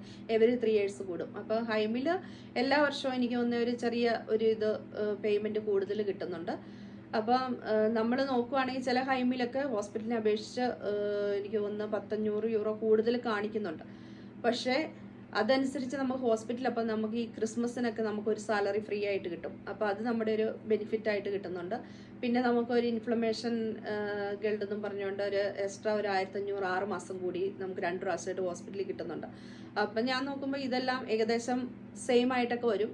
പിന്നെ നമ്മൾ നൈറ്റ് ഡ്യൂട്ടീസ് ചെയ്യുവാണെങ്കിൽ നമുക്ക് നല്ലപോലെ, ഇപ്പോൾ ഒരു യങ് ആയിട്ടുള്ളൊരു നഴ്സിംഗ് പഠിച്ചൊരു കൊച്ചാണെങ്കിൽ കൂടുതൽ നൈറ്റ് ഡ്യൂട്ടീസ് ഒക്കെ ചെയ്യാൻ പറ്റും. ഫാമിലിയിലുള്ളവരെ അപേക്ഷിച്ച് കൂടുതൽ നൈറ്റ് ഡ്യൂട്ടീസ് ഒക്കെ ചെയ്യുവാണെങ്കിൽ, പിന്നെ സാറ്റർഡേ സൺഡേ ഡ്യൂട്ടി എടുക്കുവാണെങ്കിൽ നമുക്ക് ഇച്ചിരി നന്നായിട്ട് പേയ്മെൻറ്റ് കയറുന്നുണ്ട്. നാട്ടിൽ നിന്നും ഒരാൾ ഇപ്പോൾ നമ്മൾ പുറത്തേക്കൊക്കെ നോക്കുമ്പോൾ എല്ലാവരും നോക്കുന്ന മെയിൻ ഒരു കാര്യം എത്ര എമൗണ്ട് നമുക്ക് സേവ് ചെയ്യാൻ പറ്റും. പിന്നെ രണ്ടാമത്തെ ഒരു കാര്യം നമ്മുടെ വർക്ക് ലൈഫ് എങ്ങനെയാണ്, ക്വാളിറ്റി ഓഫ് വർക്ക് ലൈഫ് എങ്ങനെയാണെന്നുള്ളതാണ്. അപ്പോൾ ഇവിടെ എങ്ങനെയാണ്, നമുക്ക് എത്ര മണിക്കൂർ വർക്ക് ചെയ്യണം, എങ്ങനെയാണ്, എത്ര ദിവസം നമുക്ക് ഓഫ് കിട്ടും, എത്ര വെക്കേഷൻ ഉണ്ട്, ജോലി എളുപ്പമാണോ നാട്ടിൽ വെച്ച് കമ്പയർ ചെയ്യുമ്പോൾ? നാട്ടിലെ അപേക്ഷിച്ച് ജോലി എളുപ്പമാണെന്ന് ചോദിച്ചാൽ നാട്ടിൽ നല്ല ജോലി ഉണ്ടല്ലോ. നമ്മൾ ഹോസ്പിറ്റലിലൊക്കെ പോയി കഴിയുമ്പോൾ അറിയാം ഒത്തിരി നല്ല ജോലിയുണ്ട്. അതുപോലെ ഇവിടെയും നല്ല, ഇപ്പോൾ ഒത്തിരി നഴ്സുമാരുടെ ഒത്തിരി കുറവുകളുള്ളതുകൊണ്ട് നമുക്ക് ഷിഫ്റ്റിലൊക്കെ നല്ല ഡ്യൂട്ടി ഉണ്ടാവും. പ്രത്യേകിച്ചും ഫ്ലീ ഹൈമിലൊക്കെ ജോലി ചെയ്യുന്നവർക്ക് നല്ല പാടാണ്. മീൻസ് ഈ പേഷ്യൻസിനെ എടുത്ത് ബുക്ക് പോവും, അതും ഇതൊക്കെ ചെയ്യണ്ടേ. അപ്പോൾ എനിക്ക് തോന്നുന്നത് ഇപ്പം യങ്ങായിട്ടുള്ളവർ കൂടുതലും ഫ്ലീ ഹൈമോ ഒക്കെയാണ്. ആരും ഹോസ്പിറ്റലിൽ അങ്ങനെ അധികം ആൾക്കാർ പ്രിഫർ ചെയ്യാറില്ല. ഇപ്പോഴാണ് കൂടുതൽ ആൾക്കാർ ഹോസ്പിറ്റലിലോട്ട് വന്നു തുടങ്ങിയേക്കുന്നത്. ഞാൻ പറയുന്ന ഹോസ്പിറ്റലായിരിക്കും ബെറ്റർ. എന്ന് വെച്ച് കഴിഞ്ഞാൽ ഇച്ചിരി നടുവിന് പ്രോബ്ലം ഉള്ളവരും അങ്ങനെയൊക്കെ ആണെങ്കിൽ ഹോസ്പിറ്റലാണെങ്കിൽ നമുക്ക് അത്ര അങ്ങ് എടുത്ത് പൊക്കുവോ അങ്ങനത്തെ പരിപാടികളൊന്നും ഒത്തിരി ഇല്ല. നമുക്ക് വാർഡാണെങ്കിലും നമുക്ക് ചൂസ് ചെയ്യാം. ഇപ്പോൾ ഒരു വാർഡ് ഇഷ്ടമില്ലെങ്കിൽ അടുത്ത വാർഡിലോട്ട് പോകാം. അങ്ങനെയൊക്കെ ഉള്ള കുറേ നമുക്ക് ബെനിഫിറ്റുകളുണ്ട് ഹോസ്പിറ്റലിൽ. ഫ്ലീ ഹൈമിൽ ഹോസ്പിറ്റലിൽ സെയിം തന്നെയാണ്. 3 ഷിഫ്റ്റായിട്ടാണ് നമ്മൾ വർക്ക് ചെയ്യുന്നത്. അപ്പോൾ ഹോസ്പിറ്റലിൽ ഒരു എനിക്ക് തോന്നുന്നത് ആഴ്ചയിൽ 38 അവേഴ്സാണ് നമ്മൾ വർക്ക് ചെയ്യുന്നത്. പക്ഷേ എനിക്കൊന്ന് ഫ്ലീ ഹൈമിൽ 40 അവേഴ്സ് വർക്ക് ചെയ്യണം. അതൊരു ഇച്ചിരി ഒരു 2 അവേഴ്സിന് അങ്ങനെ എന്തോ ഡിഫറെൻ്റ് ഉണ്ട് ഫ്ലീ ഹൈമുമായിട്ട്. ഹോസ്പിറ്റലിൽ 8 അവേഴ്സാണ് വർക്ക് ചെയ്യേണ്ടത്. നമ്മൾ ഇപ്പോൾ 1:30 ഡ്യൂട്ടിക്ക് കയറിയാൽ രാത്രി 9:30 ആകുമ്പോഴത്തേനും ഓവർ കൊടുത്ത്, പക്ഷെ ഓവറൊക്കെ കൊടുത്ത് ഇറങ്ങുമ്പോൾ നമ്മൾ കുറച്ചുകൂടി ലേറ്റ് ആവും. പല സമയത്തും ബിസിയൊക്കെ ആണെങ്കിൽ അതനുസരിച്ച് ജോലി കൂടുതലും കാര്യങ്ങളും ഒക്കെ ഉണ്ട്. പിന്നെ നമുക്ക് ഹോസ്പിറ്റലിലുള്ള ബെനിഫിറ്റ് എന്താണെന്ന് വെച്ച് കഴിഞ്ഞാൽ കൂടുതലും നമുക്ക് തന്നെ ഡ്യൂട്ടീസ് ഇടാം. ഇപ്പോൾ നമ്മളിപ്പോൾ 2 ദിവസം കഴിഞ്ഞിട്ട് ഒരു 3 ദിവസം ചെയ്തിട്ട് ഒരു ദിവസം ഓഫ് വേണമെങ്കിൽ നമുക്ക് കൂടുതൽ ഓഫുകളൊക്കെ നമുക്ക് എഴുതി ഇടുന്നതൊക്കെ നമുക്ക് സ്വന്തമായിട്ട് നമുക്ക് ഇത് ചെയ്യാം. ഫ്ലീ ഹൈമിലാണെങ്കിൽ അവർ ഡ്യൂട്ടി ഇട്ടിട്ട് നമ്മൾ അതനുസരിച്ച് ചിലപ്പോൾ 10ഉം 15ഉം ഒക്കെ ദിവസം കണ്ടിന്യൂസ് ഒക്കെ ഡ്യൂട്ടി ഒക്കെ ഇടുന്നവരുണ്ടെന്ന് പറയുന്നത്. അപ്പോൾ അതൊന്നും ഹോസ്പിറ്റലിൽ അങ്ങനെ ഇല്ല. നമുക്കിപ്പോൾ 5 ദിവസം കഴിഞ്ഞിട്ടാണെങ്കിൽ 2 ഓഫ് വേണമെന്ന് പറഞ്ഞാൽ അത് നമ്മുടെ ഇഷ്ടം അനുസരിച്ച്. പിന്നെ നമുക്ക് ഹോസ്പിറ്റലിലാണെങ്കിൽ വൺഷ് ഓഫ് എന്നും പറഞ്ഞുകൊണ്ട് എഴുതിയിടാം. അപ്പോൾ അത് നമുക്ക് മാസത്തിലൊരു 3 എണ്ണം നമ്മളുടെ ഇഷ്ടം അനുസരിച്ച് ഏതെങ്കിലും ഇപ്പോൾ നമുക്ക് എന്തെങ്കിലും എവിടെയെങ്കിലും പോകണമെങ്കിലോ പാർട്ടിക്ക് പോകണമെങ്കിലോ അപ്പോൾ ആ ദിവസം നമുക്ക് ഓഫ് കിട്ടും, നമ്മൾ എഴുതിയിട്ടാൽ മതി. അപ്പം പക്ഷേ ഫ്ലീ ഹൈമിൽ ഞാൻ കേട്ടത് അവർക്ക് അങ്ങനെ 3 മന്ത്സിൽ 1 ടൈം അങ്ങനെയൊക്കെ എഴുതിയിടുള്ളൂ എന്നാണ് കേട്ടത്. അപ്പോൾ അങ്ങനെയുള്ള കുറച്ച് വ്യത്യാസം ഈ നഴ്സിംഗ് ഹോമിൽ വർക്ക് ചെയ്യുന്നതും ഹോസ്പിറ്റലിൽ വർക്ക് ചെയ്യുന്നതും കുറേ വ്യത്യാസങ്ങളുണ്ട്. എത്ര ദിവസമാണ് നിങ്ങൾക്ക് വെക്കേഷൻ ഒരു വർഷം കിട്ടുന്നത്? ഒരു വർഷം 30 ഡേയ്സ് ഉണ്ട് വെക്കേഷന്. ആ വെക്കേഷൻ പോകുമ്പോൾ ആ മാസത്തെ നമുക്ക് സാലറി കിട്ടും കയ്യിൽ. 30 ഡേയ്സ് ആണ്. പക്ഷെ നമ്മളിപ്പം നമുക്ക് വേണമെങ്കിൽ ഈ വർഷം ഇപ്പം 2, 3, 5 വരെയൊക്കെ ലീവ് നമുക്കിപ്പം അടുത്ത വർഷത്തേന് മാറ്റിയൊക്കെ എടുക്കുന്ന അങ്ങനത്തെ ഓപ്ഷൻസ് ഒക്കെ ഉണ്ട്. അപ്പോൾ നമ്മൾ സാധാരണ നാട്ടിൽ പോകുമ്പോഴത്തേന് നമുക്ക് ഈ നൈറ്റ് ചെയ്യുവാണെങ്കിൽ 2-3 ഓഫ് അധികം എക്സ്ട്രാ കിട്ടുന്നുണ്ട്. പിന്നെ നമുക്ക് ഈ ഇടയ്ക്ക് അവർ ചിലപ്പം വർഷത്തിൽ 2 ഓഫ് ഫ്രീ ആയിട്ടൊക്കെ തരുന്നുണ്ട്. അപ്പോൾ ഇങ്ങനെ വെക്കേഷനായിട്ട്. അപ്പോൾ അതെല്ലാം കൂടെ കൂട്ടി ഇപ്പം നാട്ടിൽ നമുക്ക് 40 ദിവസത്തിന് പോകണമെങ്കിലൊക്കെ നമ്മുടെ ഓഫൊക്കെ അഡ്ജസ്റ്റ് ചെയ്ത് അപ്പോൾ ആഴ്ചയിൽ ഈ 2 ഓഫ് കൂടെ കൂടി നമുക്ക് എക്സ്ട്രാ ആഡായിട്ട് വരും. അപ്പോൾ 5 ദിവസം നമ്മൾ വെക്കേഷൻ ആണെങ്കിൽ 2 ദിവസം ഓഫ്. അപ്പോൾ നമുക്ക് അതുകൂടെ എക്സ്ട്രാ നമുക്ക് അപ്പോൾ 1 മാസം എടുക്കുവാണെങ്കിൽ 4 ദിവസം എക്സ്ട്രാ നമുക്ക് കിട്ടുന്നുണ്ട്. അത് അവർ കൂട്ടത്തില്ലല്ലോ. അപ്പോൾ അങ്ങനെ 1 മന്ത് നമുക്കൊരു 40 ഡേയ്സ് ഒക്കെ എടുത്ത് പോകാം. സാലറിയും അതുപോലെ തന്നെ വർക്ക് ലൈഫും അല്ലാതെ ജർമ്മനിയിൽ നമ്മൾ താമസിക്കുമ്പോൾ ഉള്ള ബെനിഫിറ്റ്സ് എന്തൊക്കെയാണെന്നാണ് തോന്നിയിട്ടുള്ളത്? ഈ കിൻഡർ ഗിൽഡ് എന്ന് പറഞ്ഞിട്ടൊരു പരിപാടി ഉണ്ടല്ലോ, അത് നല്ലതാണെന്ന് എനിക്ക് തോന്നിയിട്ടുണ്ട്. എന്ന് വെച്ചാൽ പിള്ളേര് നമുക്കുണ്ടെങ്കിൽ ആ ഒരാൾക്ക് €250 നമുക്ക് പെർ മന്ത് അവർ പേ ചെയ്യുന്നുണ്ട്. അപ്പോൾ അതൊരു നല്ല ഇതാണ്. ഇപ്പോൾ ഒരു 3 പിള്ളേരുണ്ടെങ്കിൽ €750 നമുക്ക് കിട്ടുന്നുണ്ട്. അപ്പോൾ അത് നമുക്ക് പിള്ളേരുടെ ആവശ്യത്തിനായിട്ട് നമുക്ക് ഉപയോഗിക്കാം. അവർക്ക് വേറെ നമുക്ക് പഠിത്തത്തിനോ കാര്യത്തിനോ വേണ്ടി വേറെ പൈസ നമുക്ക് കൊടുക്കേണ്ട വരത്തില്ല. അപ്പം അവർക്ക് ഫുഡ് ഒക്കെ ഇത് മേടിക്കാനും ഇവിടെ ഉച്ചയ്ക്ക് ഭക്ഷണം കൊടുക്കുന്നതിനൊക്കെ അവർക്ക് പേ ചെയ്യണമല്ലോ. അപ്പോൾ അതിനു വേണ്ടി നമുക്ക് ഈ കിൻഡർ ഗിൽഡ് കിട്ടുന്നത് നമുക്ക് ഉപയോഗിക്കാം. അപ്പോൾ നമുക്ക് എക്സ്ട്രാ പിള്ളേർക്ക് വേണ്ടി അങ്ങനെ ഇവിടെ അധികം ചിലവ് വരുന്നില്ല. പിന്നെ നമ്മൾ ഡ്രസ്സും കാര്യങ്ങളും അങ്ങനെയൊക്കെ ഉണ്ട്. പിന്നെ ഈ €250 അതൊരു നല്ലൊരു എമൗണ്ട് ആയിട്ട് തന്നെയാണ് എനിക്ക് തോന്നുന്നത്.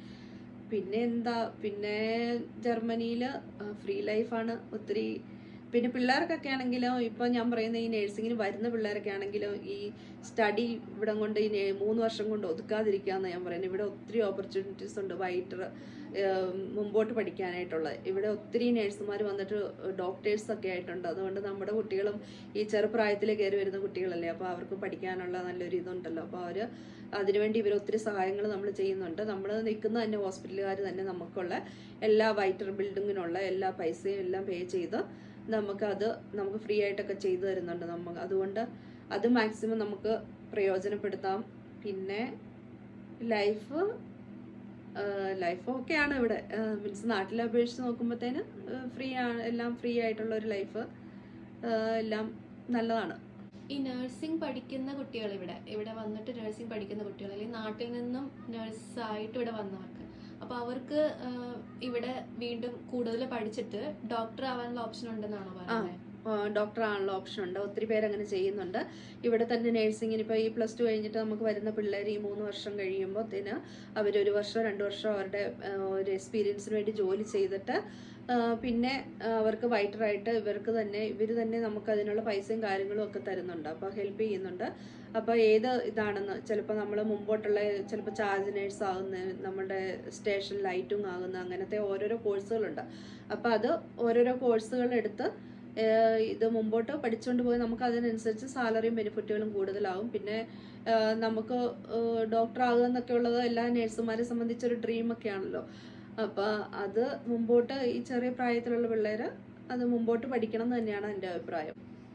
ഇപ്പോൾ നഴ്സിംഗ് ഹൗസ് ബിൽഡും ചെയ്യാനായിട്ട് അല്ലെങ്കിൽ ഏത് കോഴ്സായാലും ഹൗസ് ബിൽഡും ചെയ്യാനായിട്ട് B2 വരെ പഠിക്കണം എന്നുണ്ട്, അറ്റ്ലീസ്റ്റ് B1 വരെ പഠിക്കണം എന്നുണ്ട്.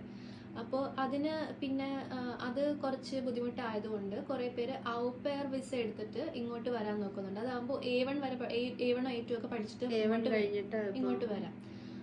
അങ്ങനെ വരുന്നത് കൊണ്ട് അത് കഴിഞ്ഞിട്ട് ഒരു വർഷം ഇവിടെ നിന്ന് B2 വരെ പഠിച്ച് പിന്നെ ഹൗസ് ബിൽഡിലേക്ക് മാറാം എന്നൊക്കെ ചിന്തിക്കുന്നവരുണ്ട്.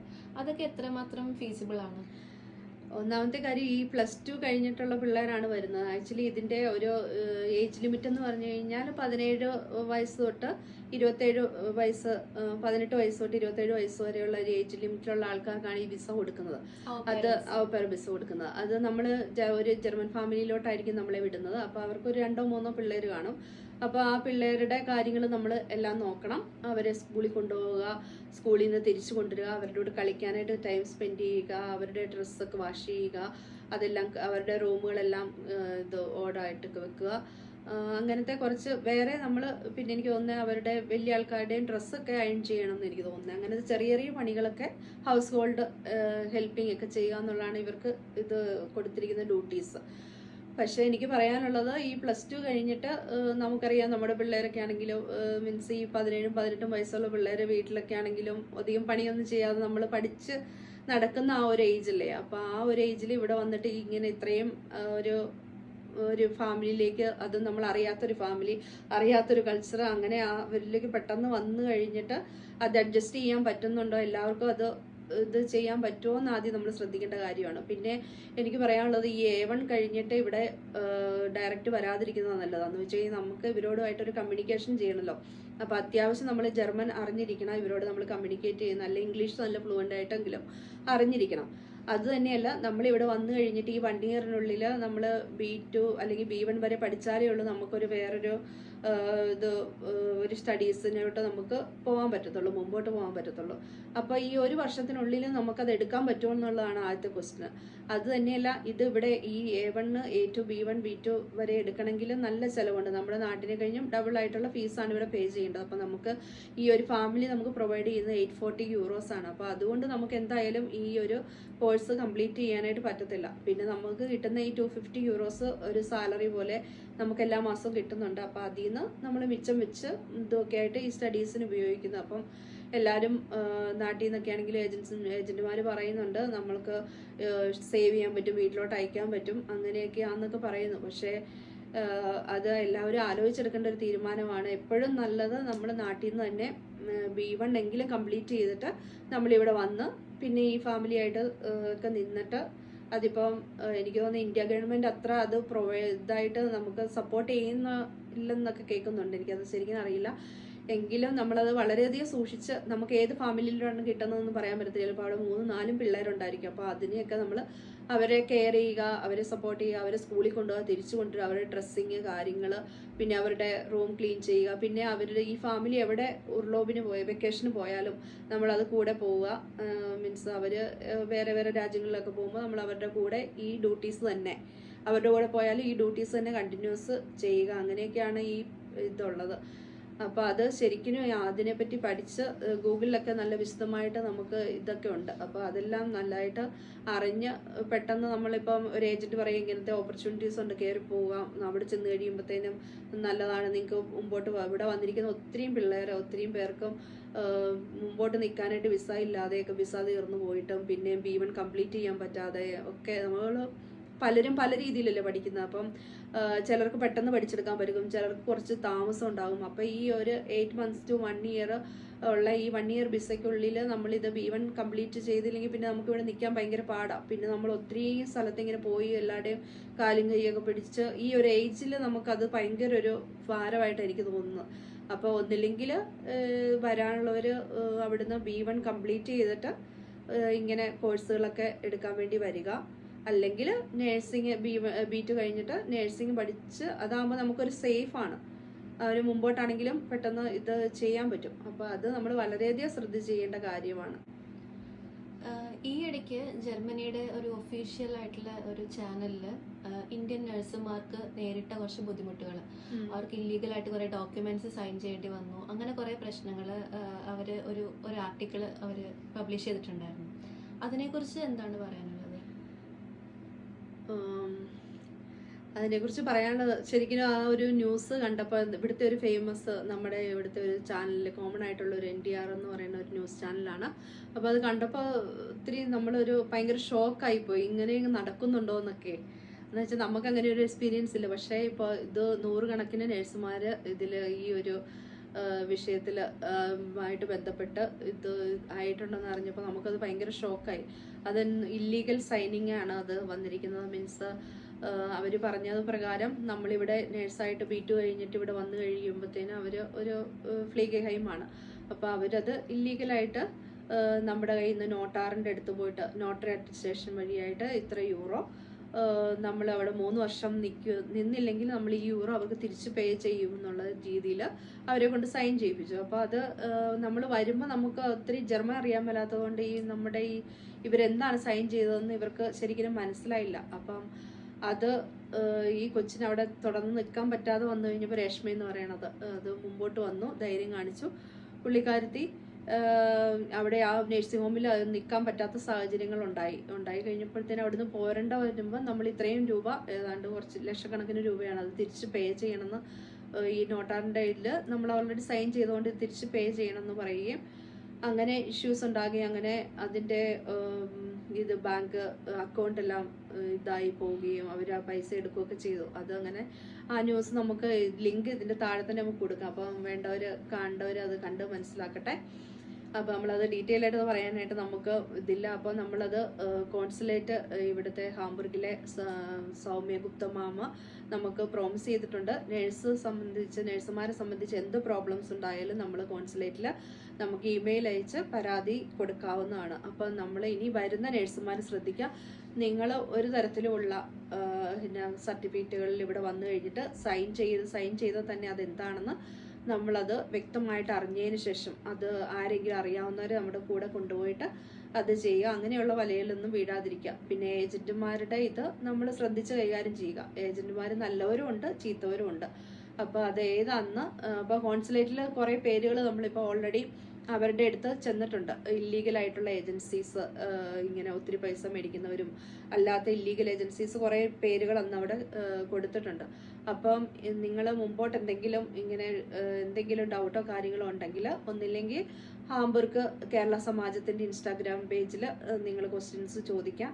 അല്ലെങ്കിൽ ഇവിടെ വന്നിരിക്കുന്ന നഴ്സുമാരാണെങ്കിൽ ഇവിടെ ഇന്ത്യൻ കോൺസുലേറ്റ് ഹാംബുർഗിലുള്ള ഇതിൽ കോൺസുലേറ്റിൻ്റെ ഇതിൽ ഇമെയിൽ അയച്ചു കഴിഞ്ഞിട്ടുണ്ടെങ്കിൽ നമുക്ക് എല്ലാ പരാതികളും എല്ലാം നമുക്ക് കൊടുക്കാവുന്നതാണ്.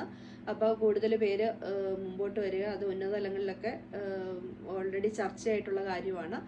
അതുകൊണ്ട് ഇനി വരുന്ന നഴ്സുമാർ പ്രത്യേകം ശ്രദ്ധിക്കുക. അതുപോലെ തന്നെ നമ്മുടെ ഏജൻറ്റുമാർ, നാട്ടിലുള്ള ഏജൻറ്റുമാർ അവർ കറക്റ്റായിട്ട് നല്ല രീതിയിൽ ചെയ്യുന്ന ആൾക്കാരുണ്ട്. ഒത്തിരി പൈസയൊന്നും മേടിക്കാതെ നല്ല രീതിയിൽ ചെയ്യുന്ന ആൾക്കാരുണ്ട്. അപ്പോൾ അവർ ഏതാണെന്ന് നമ്മൾ ശരിക്കും മനസ്സിലാക്കിയതിന് ശേഷം നിങ്ങൾ ഇത് തിരഞ്ഞെടുക്കുക. അല്ല ഒരിക്കലും ഒരു വലയിൽ പോയി ചാടരുത്. അപ്പോൾ അതിനുള്ള മുൻകരുതലെടുക്കുക.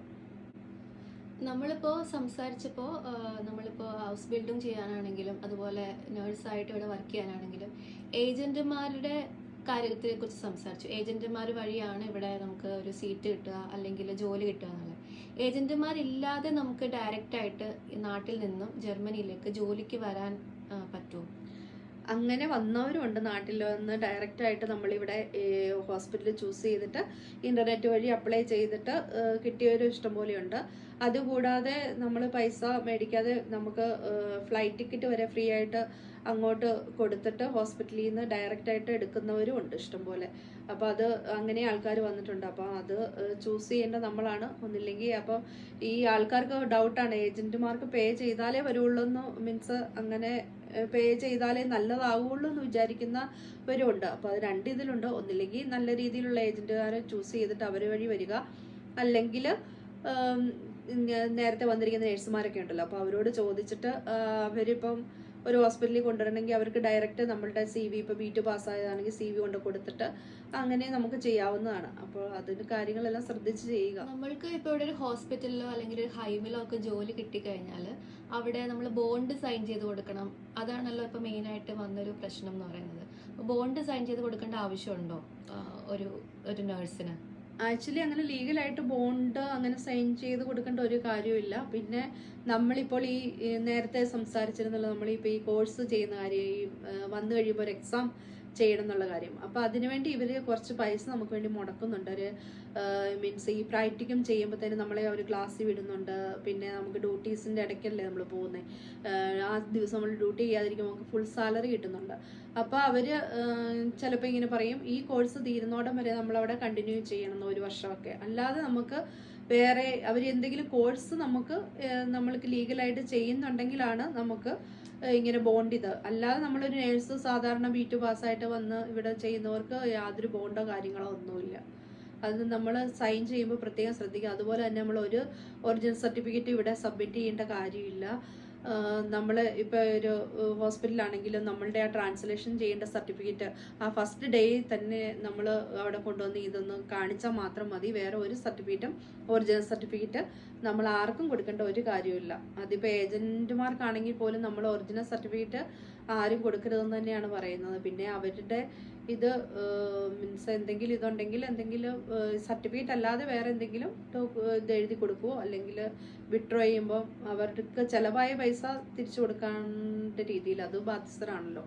അവരിപ്പം അന്ന് അവിടെ നമ്മൾ കംപ്ലൈൻറ്റ് ചെയ്തപ്പോൾ തന്നെ ഒരു ഏജൻറ്റ് പറഞ്ഞത്, ഇവർ നമ്മൾ പ്രോസസ്സിംഗ് ഒക്കെ തുടങ്ങി കുറച്ച് നാൾ കഴിയുമ്പോൾ വിഡ്രോ ചെയ്ത് കഴിഞ്ഞാൽ ഇത്രയും നാൾ നമ്മൾ പുറകെ നടന്ന് ചെയ്തതിൻ്റെ ബെനിഫിറ്റ് അവർക്ക് കിട്ടുന്നില്ല എന്ന് പറഞ്ഞു. അപ്പോൾ അങ്ങനെ എന്തെങ്കിലും കേസ് ഉണ്ടെങ്കിൽ മാത്രം അവർക്ക് പൈസ പേ ചെയ്യേണ്ട കാര്യമുള്ളൂ. അല്ലാതെ നമ്മൾ ഒറിജിനൽ സർട്ടിഫിക്കറ്റ് ഒരിക്കലും ആരുടെ അടുത്തുകൊണ്ട് സബ്മിറ്റ് ചെയ്യും. മെഡിക്കൽ ഫീൽഡിൽ ജർമ്മനിയിലേക്ക് വരാനുള്ള കുറെ കാര്യങ്ങൾ നമ്മൾ പോസിറ്റീവ്സും നെഗറ്റീവ്സും ഒക്കെ സംസാരിച്ചു. നമ്മൾ കൂടുതൽ സംസാരിച്ചത് നെഗറ്റീവിനെ കുറിച്ചാണെന്ന് തോന്നുന്നു. പക്ഷെ നെഗറ്റീവ് അല്ല, നമ്മളത് കുറെ കൂടെ ആൾക്കാര് മനസ്സിലാക്കണം എന്താണെന്ന് അവയർനെസ് കൊടുക്കാൻ വേണ്ടിയിട്ടാണ് നമ്മൾ നെഗറ്റീവ്സിനെ കുറിച്ച് കൂടുതൽ സംസാരിച്ചത്. ഇപ്പൊ ഒരാൾ ജർമ്മനിയിലേക്ക് വരികയാണ് ജോലി ചെയ്യാനായിട്ട് മെഡിക്കൽ ഫീൽഡിൽ എന്നുണ്ടെങ്കിൽ ചേച്ചി അവർക്ക് കൊടുക്കുന്ന ഒരു എന്തായിരിക്കും? ഇങ്ങോട്ട് കയറി പോരെ എന്നാണോ അതോ വരണ്ട എന്നാണോ? ഒരു ഓവറോൾ ഐഡിയ എന്താണ്? വരണോ വേണ്ട? ഞാൻ പോരണമെന്നേ പറയത്തുള്ളൂ. എന്ന് വെച്ചാൽ നാട്ടിലെ നമ്മുടെ അവസ്ഥ അനുസരിച്ച് മീൻസ് സാലറിയും കാര്യങ്ങളും പിന്നെ ഇപ്പോഴത്തെ ചെലവുകളൊക്കെ അനുസരിച്ച് ബെറ്റർ നമ്മൾ എന്തുകൊണ്ട് ഇവിടെ തന്നെ നിൽക്കുന്നതാണ്. മീൻസ് ഇവിടെ നമുക്ക് നല്ലൊരു ലൈഫുണ്ട്. അത് തന്നെയല്ല, ഒരു യങ് ഏജിൽ വരുന്ന ഒരാൾക്കാണെങ്കിലും നമുക്ക് ഒത്തിരി ഓപ്പർച്യൂണിറ്റീസ് ഉണ്ട് ഇവിടെ. അതുകൂടാതെ നമുക്ക് ഡ്യൂട്ടീസ് ഒക്കെ ആണെങ്കിലും കൂടുതൽ ചെയ്യാൻ പറ്റും. ഈ എക്സാം ഒക്കെ കഴിഞ്ഞ് കഴിയുമ്പോഴത്തേനും എല്ലാവരും തന്നെ റിലാക്സ്ഡ് ആവും. പിന്നെ നമ്മൾ ഡ്യൂട്ടീസ് കാര്യങ്ങൾ പിന്നെ നാട്ടിലെ പോലെ അങ്ങനെ സീനിയോറിറ്റി ജൂനിയർ സീനിയർ അങ്ങനെയൊന്നുമില്ല. ഡ്യൂട്ടിക്ക് വന്നു കഴിയുമ്പോൾ എല്ലാവരും ഈക്വലാണ്. നമുക്ക് നമ്മളുടേതായ ഫ്രീഡം ഉണ്ട് വാർഡിലാണെങ്കിലും ഒക്കെ. പിന്നെ ഡോക്ടേഴ്സൊക്കെ ആണെങ്കിലും നമ്മൾ നാട്ടിലെ പോലെ ഇപ്പം റൗണ്ട്സിനൊക്കെ പോകുമ്പോൾ ഡോക്ടേഴ്സിന് പുറകെ ഓടുന്ന കണ്ടിട്ടില്ലേ, ഇതൊക്കെ ഫയലൊക്കെ പിടിച്ചുകൊണ്ട് നമ്മൾ ഇങ്ങനെ പിടിച്ചു കൊടുക്കണം. പക്ഷേ ഇവിടെ അങ്ങനെയൊന്നുമില്ല. അവർക്ക് വേണമെങ്കിൽ ഒന്ന് ഫയൽ എടുക്കുക, ഡോക്ടറുടെ അടുക്ക പോവുക, ഇത് ചെയ്യുക, അങ്ങനെയൊക്കെയാണ് ഇവിടെ. പിന്നെ നമുക്ക് ഇവിടെ ഡോക്ടേഴ്സാണ് ഈ ക്യാനിൽ ഇടുന്നതും എല്ലാം, എൻജി ട്യൂബ് അങ്ങനത്തെ യൂറിനൊക്കെ. പിന്നെ നമുക്കിപ്പം നമ്മൾ ഇന്ത്യയിൽ നിന്ന് വന്നവരായതുകൊണ്ട് നമുക്കിതെല്ലാം നല്ലതായിട്ട് അറിയാവുന്നതുകൊണ്ട് അവർ നമ്മൾ ഷിഫ്റ്റിലുള്ളപ്പോൾ നമ്മളോട് ചോദിക്കും, അത് ഇട്ട് തരാമോ ഇതിട്ട് തരാമോ എന്നൊക്കെ ചോദിക്കുക. അപ്പോൾ നമുക്ക് അങ്ങനെ ഹെൽപ്പ് ചെയ്യാൻ നമുക്ക് ഇഷ്ടമാണ്, നമുക്ക് മറന്നു പോകത്തുമില്ല. അപ്പോൾ അതുകൊണ്ട് നല്ല ഫ്രീഡം ആണ്. മീൻസ് ഡ്യൂട്ടി കാര്യങ്ങളൊക്കെ അങ്ങനത്തെ ഒരു ടെൻഷനൊന്നുമില്ല. അന്ന് ഇതിൻ്റെ കൂടെ സീനിയർ ഉണ്ടോ ജൂനിയർ ഉണ്ടോ അങ്ങനെയൊന്നുമില്ല, എല്ലാവരും ഈക്വലാണ്. അതുകൊണ്ട് നല്ല ഹാപ്പി ആയിട്ട് പോകും. എനിക്കൊന്ന് നാട്ടിലെയും മറ്റുള്ള സ്ഥലങ്ങളെ അപേക്ഷിച്ച് വളരെ ഈസി ആയിട്ട് ജോലി കൊണ്ടുപോകാവുന്ന ഒരു സ്ഥലമാണ് ജർമ്മനി. അതുകൊണ്ട് എല്ലാവർക്കും മോസ്റ്റ് വെൽക്കം. അപ്പം കൂടുതൽ ആൾക്കാർ വരണം. ഇവിടെ ഒത്തിരി ഓപ്പർച്യൂണിറ്റീസും ഒത്തിരി ഒഴിവുകളുണ്ട് എല്ലാ സ്ഥലത്തും. അപ്പോൾ ഒത്തിരി ആൾക്കാർ വരട്ടെ. ഇപ്പം തന്നെ ഇവിടെ ഒത്തിരി മലയാളികളുണ്ട്. അപ്പോൾ എല്ലാവരെയും കാണുമ്പോൾ നമുക്കും ഒരു സന്തോഷം. ഏകദേശം എനിക്കൊന്ന് ഹാംബുർഗൊക്കെ ചെറിയ കേരളമൊക്കെ ആയിട്ട് മാറുന്നുണ്ടെന്ന് തോന്നുന്നു. അതുകൊണ്ട് എല്ലാവരും വരട്ടെ. അപ്പോൾ എന്തെങ്കിലും സംശയങ്ങളോ കാര്യങ്ങളോ ഒക്കെ ഉണ്ടെങ്കിൽ നിങ്ങൾക്ക് ഇത് ഹാംബുർഗ് കേരള സമാജം വഴിയായിട്ട് കോണ്ടാക്ട് ചെയ്യാവുന്നതാണ്. അപ്പം എല്ലാവർക്കും നല്ലത് ആശംസിക്കുന്നു.